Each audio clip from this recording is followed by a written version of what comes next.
এটা Maryland, university of মেরিল্যান্ডের ক্যাম্পাসের একটা হল। তো এখানে আসছি হচ্ছে একটা ইসলামিক স্কুলের গ্র্যাজুয়েশনের যে পার্টি হবে সেটার গেস্ট হিসেবে। তো ঢুকতেই সুন্দর খাবার দাবার চোখে পড়লো, বাচ্চারা খাইতেছে। আর হলের ভিতরে গ্র্যাজুয়েশন শুরু হওয়ার আগে যে বক্তৃতা বা অন্যান্য যে স্পিচ, মানে বক্তৃতা স্পিচ একই কথা, বাংলা ইংরেজি, মানে এই ধরনের কার্যক্রম চলতেছিল আর কি। তো ভিতরে ঢুকেই যখন দেখলাম যে বাইরে খাবার আছে আর ভিতরে বক্তিমা চলতেছে, তখন এক্স্যাক্টলি বক্তিমার জায়গায় না গিয়ে খাবারের জায়গায় গিয়ে হাজির হইলাম।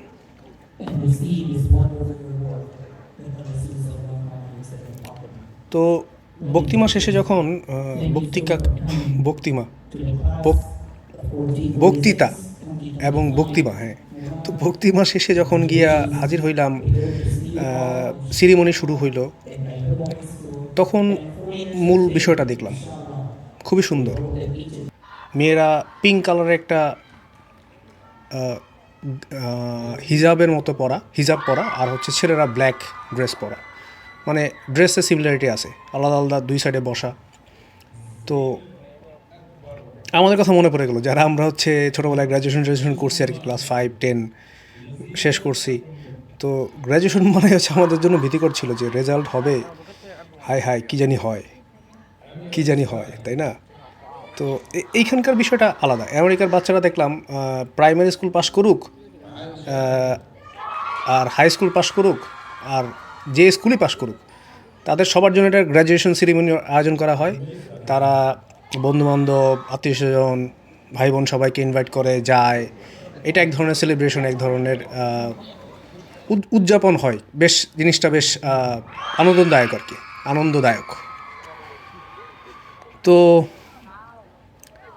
আসলে গল্প এটা না, গল্প আসলে যেটা বলবো সেটা হচ্ছে এই দেশে, এই আমেরিকার মতো দেশে ইসলাম আসলে কীভাবে প্র্যাকটিস হচ্ছে সেইটার আমার কাছে খুবই ভালো লাগে। যে এত সুন্দর প্র্যাকটিস যেটা আমরা সাউথ এশিয়াতে, মানে আমাদের বাংলাদেশে বা ইন্ডিয়াতে বা পাকিস্তানে এগুলো পাই না।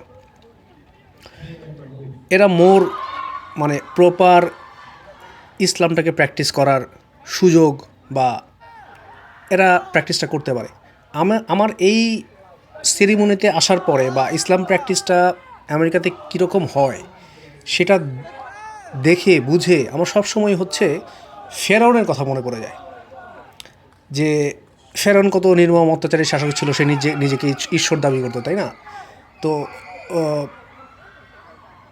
সে স্বপ্ন দেখে যে বন ইসরায়েলের কোনো এক সন্তান এসে তার বিরুদ্ধে এসে দাঁড়াবে। তো সে সকল নবজাতক শিশুকে হত্যার হুমকি দেয়। তো সেই হুমকি পায় মুসা ইসলামের মা তার পুত্ররে, মানে মুসাকে হচ্ছে এই কোনো একটা ভেলায় পানিতে ভাসায় দেয়, এবং সেই ভেলা গিয়া ঠেকে হচ্ছে ফেরাউনের ঘরে। এবং ওই ফেরাউনের ওয়াইফ, সে এটাকে এই শিশুকে লালন পালন করার এই দায়িত্ব বুঝে নেয়। ফেরাউনকে সে রাজি করায় যে ছেলেটাকে সে বড় করবে। এবং মুসা আলাহিসাল্লামের সাল্লামের মা পরে হচ্ছে সেই বাচ্চারই দেখাশোনার দায়িত্ব পান। এবং এক সময় মুসা আলাহিসাল্লাম সাল্লাম বড় হয়ে এই ফেরাউনের অত্যাচারের বিরুদ্ধে গিয়ে দাঁড়ান। তো এই যে মানে গল্পটা, এই যে ইতিহাস কীভাবে ফিরে আসে সেটার কথা চিন্তা করি আর কি মাঝে মাঝে।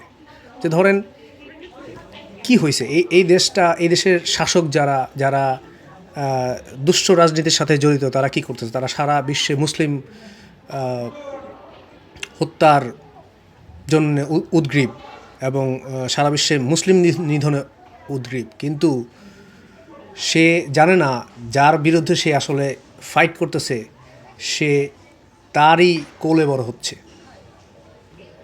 এবং একদিন, অবশ্যই সেদিন খুব বেশি দূরে না, যে ইসলাম আবার প্রতিষ্ঠিত হবে সারা পৃথিবীতে।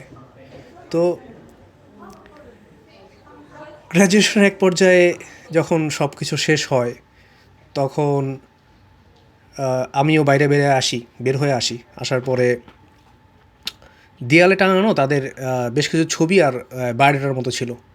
তো দেখলাম যে সারা পৃথিবী থেকে মানুষ এই ল্যান্ডে আসছে, এই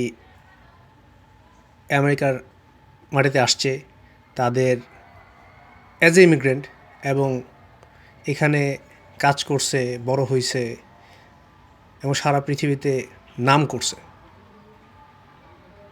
তো আফসোস লাগে যে এই জাতির এই জাতি হিসেবে এই জাতির মানুষ আসলে ভালো লিডারশিপ খুব বেশি দিন পায় নাই। পাইছে হয়তো লিডারশিপ পাইছে, বাট আসলে দিনকে দিন এই জিনিসটা খারাপের দিকে যাচ্ছে।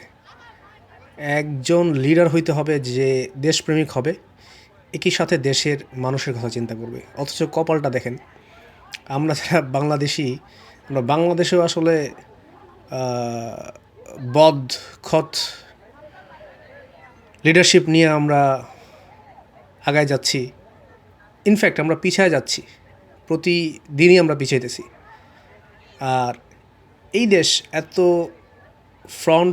ফ্রন্টে থাকার পরে, বিশ্বের অন্যতম দেশ হওয়ার পরেও খুব কি ভালো লিডারশিপ এরা পাচ্ছে? আসলে পুরা দুনিয়াই আমার মনে হয় ভালো লিডারের অভাবে ভুগতেছে।